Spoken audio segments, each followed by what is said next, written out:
En el exclusivo restaurante de Nueva York, donde la élite cenaba entre susurros y lujos, una misteriosa millonaria japonesa se sentaba siempre sola, rodeada de un aura de tristeza impenetrable. Ningún empleado podía entender sus susurros ni sus lágrimas discretas.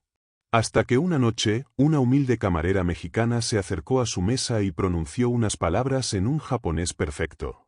Lo que reveló no solo sorprendió a todos, sino que destapó un secreto que llevaba años enterrado en el silencio. Si crees en la bondad, las segundas oportunidades y los pequeños actos de humanidad que pueden cambiar el mundo de alguien, por favor tómate un momento para darle me gusta a este vídeo, compartirlo y suscribirte. Tu apoyo nos ayuda a traer más historias poderosas y verídicas que tocan el corazón. El restaurante era un santuario de silencio y orden, un pedazo de Japón trasplantado en el corazón de la ciudad. El aire, impregnado del delicado aroma a té verde matcha y a madera de cedro recién pulida, era tan quieto que casi se podía oír el susurro de las sedas al rozarse. En este mundo de líneas puras y sonidos amortiguados, los clientes se movían con la misma quietud deliberada que su entorno. Hombres con trajes de corte impecable que costaban más que el sueldo anual de un mesero, mujeres envueltas en kimonos de seda cuyos patrones hablaban de un linaje antiguo y una riqueza silenciosa. Sus conversaciones no eran más que murmullos guturales, sus risas, si las había, eran sonidos ahogados y breves que morían al nacer. El lujo aquí no era ostentoso, era profundo, pesado, y se medía en centímetros de espacio personal y en decibelios de silencio. En el centro de este microcosmos de elegancia estoica, como una isla de quietud dentro de la quietud, estaba Yuki Tanaka. Su mesa, la mejor, estaba junto a un ventanal de piso a techo que enmarcaba el skyline de la ciudad, pero sus ojos nunca lo veían. Su kimono, de un gris perla tan sutil que parecía hecho de luz de luna y sombra, era la prenda más cara de la sala, y también la más triste.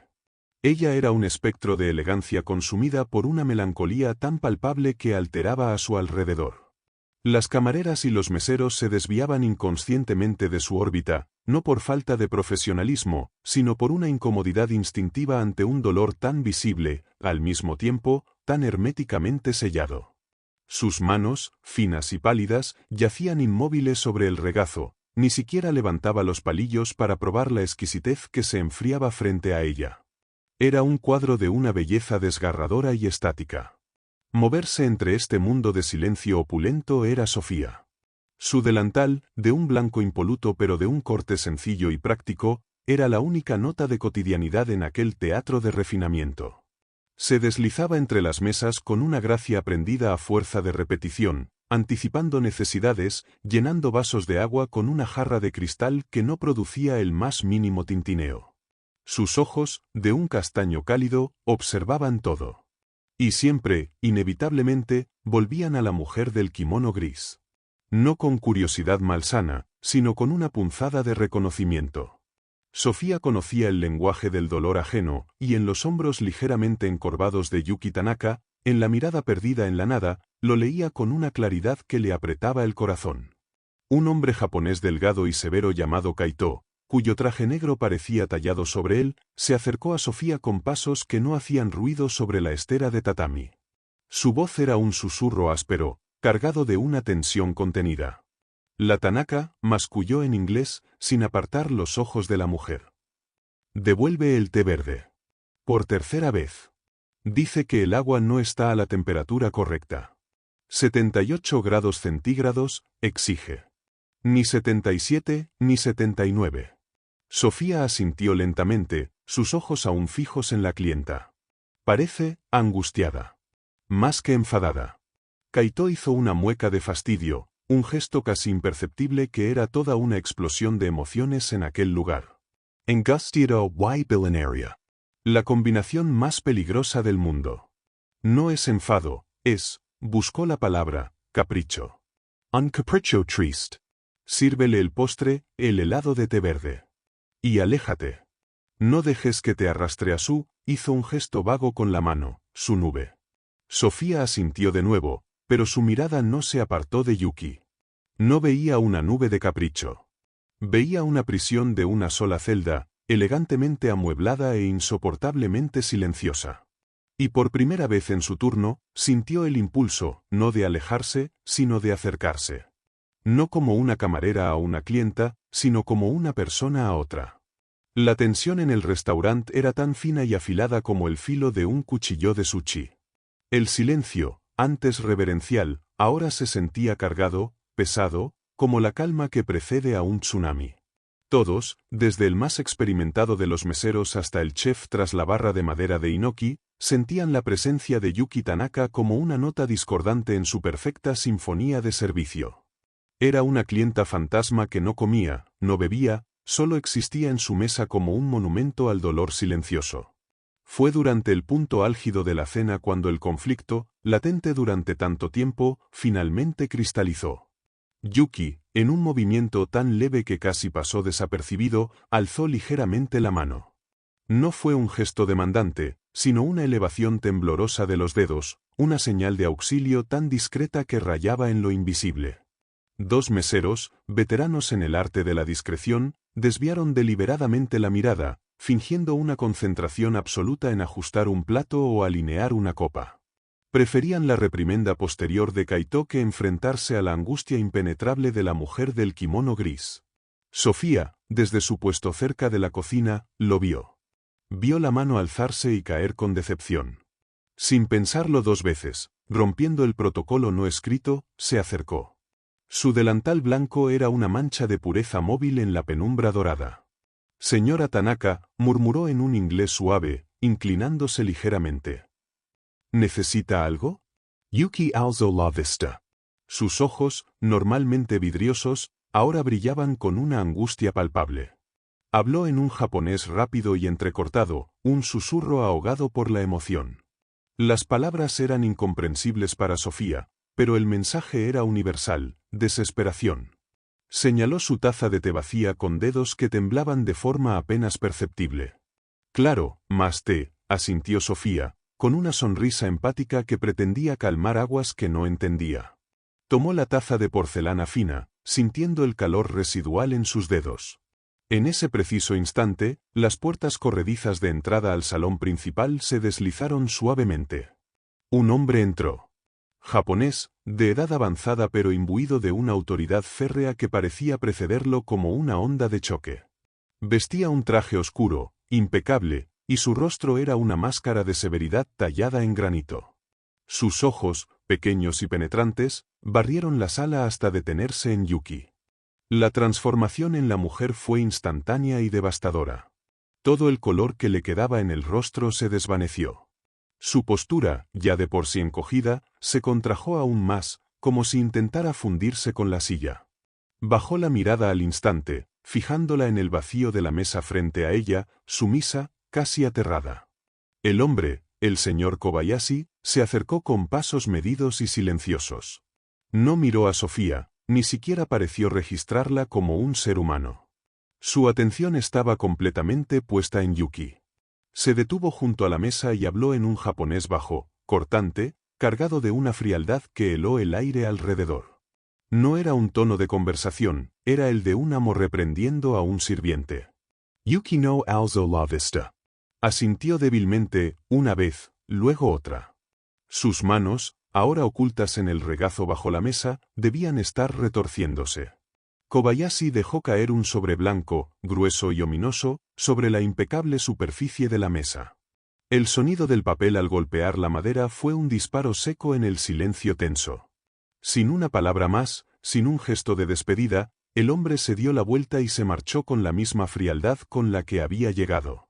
Yuki se quedó mirando el sobre como si contuviera una serpiente venenosa. Todo su cuerpo parecía vibrar con una mezcla de terror y resignación.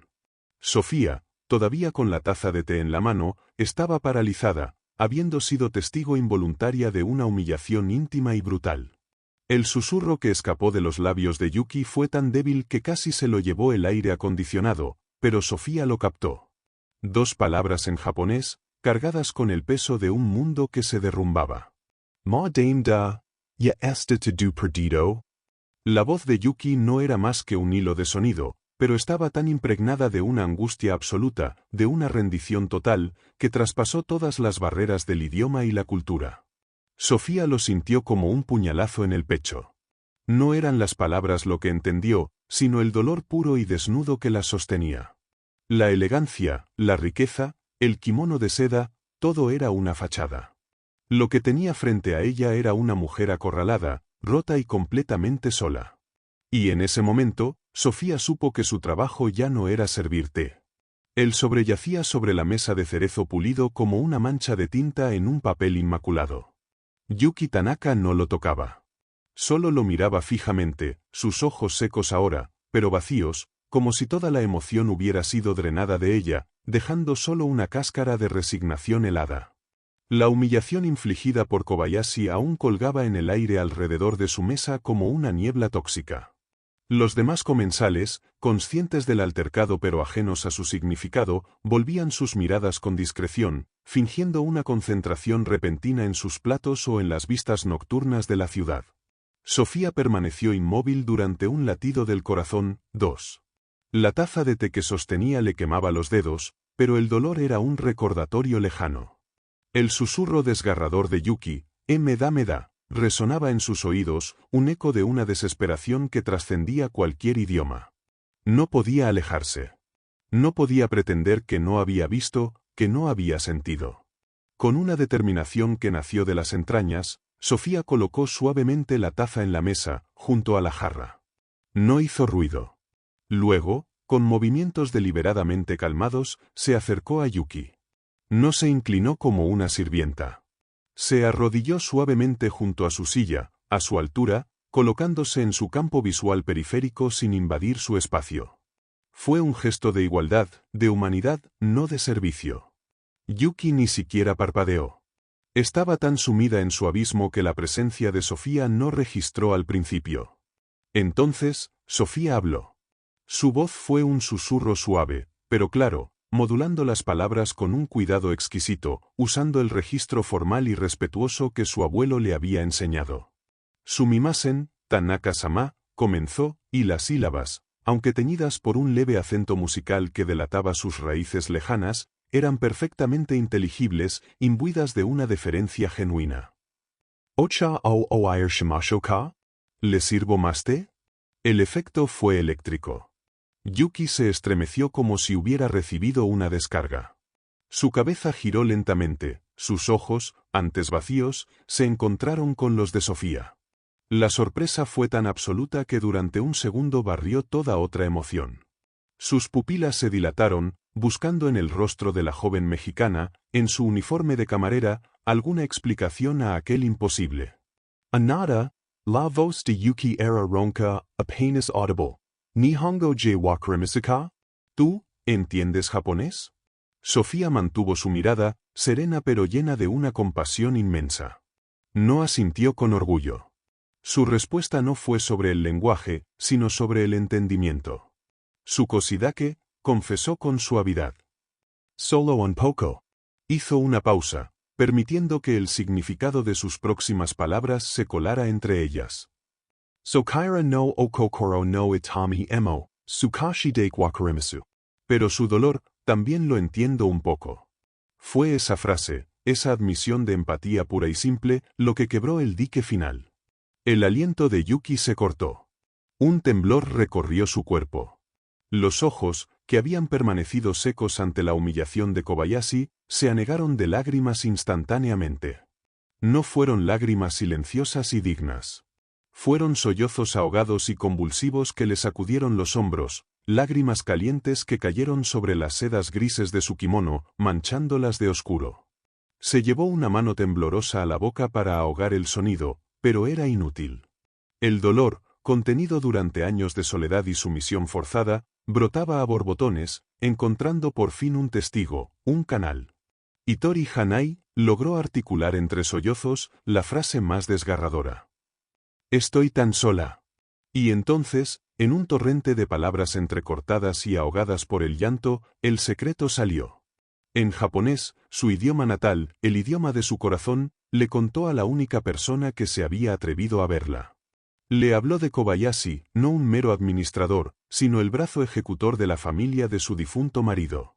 Le habló de la herencia que era legítimamente suya, pero de la que la estaban despojando sistemáticamente mediante presiones, amenazas veladas y un aislamiento calculado.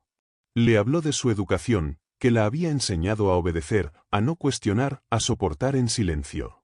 El sobrecontenía un ultimátum, la renuncia final a todo control o la ruina social y económica completa. Sofía no interrumpió. Permaneció arrodillada, escuchando, su presencia silenciosa y su comprensión ofreciendo un refugio momentáneo en medio del naufragio de la vida de Yuki. No juzgó, no dio consejos. Solo absorbió el peso de la verdad, comprendiendo que su simple acto de hablar en japonés había abierto la compuerta a una verdad que llevaba años clamando por ser escuchada. El lujo, la elegancia, el kimono de seda, todo era una prisión dorada. Y ella, una simple camarera, acababa de recibir la llave. La compuerta emocional se había abierto de par en par, y el torrente de confesiones de Yuki era un río crecido que ya no podía contenerse. Las lágrimas manchaban su quimino gris perla, pero ella ya no intentaba detenerlas. Sofía, arrodillada a su lado, era un ancla en medio de la tormenta, su mera presencia un bálsamo silencioso que permitía a Yuki desmoronarse por primera vez en años. El restaurante, a su alrededor, había quedado sumido en un silencio aún más profundo, un vacío expectante cargado de la electricidad de lo que acababa de ocurrir. Fue en ese preciso instante de catarsis vulnerable cuando las puertas corredizas se deslizaron de nuevo, con el mismo susurro siniestro de antes. La silueta del señor Kobayashi reapareció en el umbral, su rostro una máscara de impaciencia y fastidio. Había notado, quizás, que su ultimátum no había sido recogido de inmediato, que su autoridad estaba siendo desafiada por la simple inacción. Sus ojos, pequeños y penetrantes como fragmentos de obsidiana, barrieron la sala y se clavaron en la escena que tenía lugar en la mesa de Yuki, la mujer, visiblemente destrozada, y la camarera mexicana arrodillada a su lado como una consoladora inesperada. Su expresión se oscureció. La irritación se transformó en ira pura. Cruzó la sala con pasos largos y enérgicos, quebrando la sacrosanta quietud del lugar. El aire pareció enfriarse a su paso. ¡Yuki! Su voz cortó el aire como un látigo, áspera y desprovista de cualquier rastro de respeto. Nani o shite iru no? Naze kana tokuroda, sono yonamano no medanaku noda? ¿Qué estás haciendo? ¿Por qué lloras en un lugar como este, delante de esa cosa? La palabra que utilizó, mono, no significaba persona. Significaba objeto, algo, despojando a Sofía de toda humanidad. Yuki se encogió al oír su voz, un gesto instintivo de miedo tan profundamente arraigado que fue desgarrador. Sus sollozos se ahogaron en un jadeo de pánico, y bajó la mirada de inmediato, sumisa, como un animal acorralado. Pero antes de que Kobayashi pudiera continuar su diatriba, antes de que pudiera arrojar más veneno, una figura se interpuso entre él y Yuki. Fue Sofía. Se había levantado con una calma que era más aterradora que cualquier muestra de furia. No era una posición de desafío agresivo, sino de protección resuelta. Se colocó de frente a Kobayashi, su delantal blanco era una barrera inmaculada entre él y la mujer a la que acababa de reducir a lágrimas. Kobayashi se detuvo en seco, desconcertado. Su cerebro, acostumbrado a la sumisión inmediata, tardó un instante en procesar que una empleada, y además extranjera, se atreviera a interponerse en su camino. «Toc, quítate», gruñó, señalando el suelo con desprecio. Sofía no se movió. Alzó la mirada para enfrentarse a la suya. Y cuando habló, lo hizo en un japonés impecable, formal y cortante, cada palabra una losa de hielo perfectamente tallada. «Kobayashi-sama», comenzó, y el honorífico sonó como un insulto por lo frío y preciso que era. Tanaka-sama no omoi wa, rikai shite imasu. Kare no iken wa, dor dake okikuet emo, sun ksa rarebekidis. Comprendo los deseos de la señora Tanaka. Su voluntad, por antigua que sea, debe ser respetada. Kobayashi palideshio. No era la insolencia lo que lo golpeó, sino la perfección del idioma. El acento era leve, pero la gramática, el registro, la elección de palabras, era el japonés de la alta sociedad, el japonés de los tableros directivos y las reuniones de familia. No era el lenguaje de una sirvienta. Anta, nani monoda? ¿Tú, qué eres? Logró farfullar, su seguridad resquebrajándose por primera vez. Watashi wa itori no ito desu, respondió Sofía, su voz clara y serena, proyectándose en el silencio absoluto que ahora reinaba en el restaurante. Cada cliente, cada mesero, estaba paralizado, observando el increíble desafío. Tanaka-sama and I, Hitori do wa nai to Oshiruhito. Soy alguien. Alguien que le recuerda a la señora Tanaka que no está sola. La declaración resonó en la sala como un campanazo. Kobayashi abrió la boca para replicar, pero ninguna palabra salió. Solo emitió un sonido gutural de furia impotente. Su mirada, llena de un odio virulento, se clavó en Sofía, pero ya no podía ignorarla. Ya no era una mono. Era una adversaria. Una que, contra todo pronóstico, acababa de robarle el control de la situación con el arma más improbable, su propio idioma, convertido en un escudo para proteger a quien él creía indefensa. El poder en la sala había cambiado de manos, y todos lo sabían. Una semana después, la atmósfera en el Sakura Dorada era radicalmente distinta. La quietud tensa y opresiva había dado paso a un murmullo bajo pero vibrante, cargado de curiosidad y un asombro reverencial. Los clientes habituales susurraban entre sí, sus miradas deslizándose una y otra vez hacia la mesa del ventanal, no con morbo, sino con una admiración cautelosa. La noticia de la confrontación entre la camarera poliglota y el temido señor Kobayashi se había filtrado, transformándose en una leyenda de salón que todos conocían pero nadie comentaba en voz alta. Yuki Tanaka estaba en su mesa habitual, pero la escena no podía ser más diferente. Ya no era una figura aislada en un mar de soledad. A su lado, sentado con una postura erguida y una carpeta de cuero negro sobre la mesa, había un hombre joven de rostro serio y anteojos de diseño. Era el abogado, Kenji Sato, conocido por su inteligencia feroz y su integridad inquebrantable. Frente a ellos, sobre el pulido cerezo, ya no yacía un sobre ominoso, sino varios documentos organizados con precisión militar junto a una taza de té humeante que Yuki sí bebía, con pequeños sorbos pausados. La puerta de la cocina se abrió y Sofía emergió.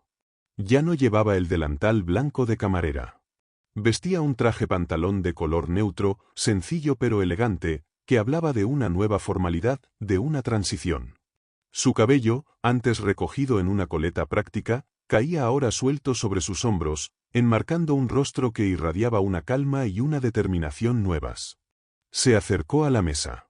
Kenji, el abogado, le dirigió un respetuoso asentimiento de cabeza. Yuki alzó la vista y una sonrisa genuina, cálida, iluminó su rostro. Era una sonrisa que llegaba a sus ojos, borrando años de tristeza acumulada. Sofía-san, dijo Yuki, y su voz, aunque suave, era firme. Luego, haciendo un visible esfuerzo por encontrar las palabras correctas, continuó en un español lento pero comprensible, con un acento adorable que delataba su origen pero que resultaba profundamente conmovedor. Gracias. Por todo. Sofía se inclinó levemente, correspondiendo a la sonrisa. Kochira koso, Tanaka-sama, fue todo lo que dijo en japonés. Yo soy la que le da las gracias. Yuki hizo un gesto hacia los documentos y a Kenji. Kobayashi está siendo investigado. La policía financiera hizo una pausa, buscando la palabra, intervino. Mi herencia este es salvo. Exhaló un suspiro que pareció cargarse con el peso que abandonaba sus hombros. Tu coraje me devolvió mi voz. Luego, Yuki tomó un sobre de papel perjurado que estaba junto a su plato. No era grueso como el de Kobayashi.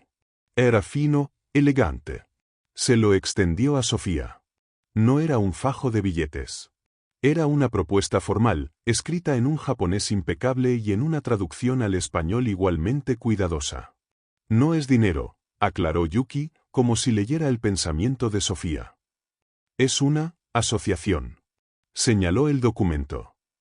Mi asistente personal. Mi traductora. Y la directora de una nueva fundación. Para ayudar a mujeres, como yo. Mujeres silenciadas.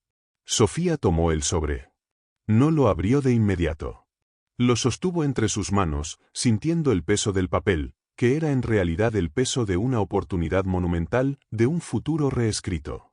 Miró a Yuki, luego a Kenji, cuya expresión seria asintió con aprobación. Finalmente, su mirada recorrió el restaurante, el lugar donde había sido una sirvienta y donde ahora era recibida como una igual. «Acepto», dijo Sofía, y su voz no tembló. No aceptaba un puesto, aceptaba un propósito. «Acepto la asociación». Fuera, la lluvia que tantas veces había acariciado los ventanales del restaurante había cesado. La noche estaba despejada, y las luces de la ciudad centelleaban como un campo de diamantes esparcidos sobre terciopelo negro. La ciudad, antes un recordatorio de la alienación y el frío poder, ahora parecía llena de posibilidades infinitas. La millonaria japonesa y la excamarera mexicana habían formado un puente improbable sobre un abismo de idioma, clase y dolor. Lo habían cruzado juntas, encontrándose en el centro no con diferencias, sino con una humanidad compartida. El silencio había sido roto, no con un grito, sino con una palabra de comprensión en el idioma correcto. Y en ese sonido, había nacido una redención para ambas. A veces, la persona que menos esperas puede ser la que te devuelva tu voz. ¿Crees que Sofía hizo lo correcto al intervenir? ¿Qué hubieras hecho tú? Déjanos tu opinión en los comentarios y suscríbete para más historias que cruzan fronteras.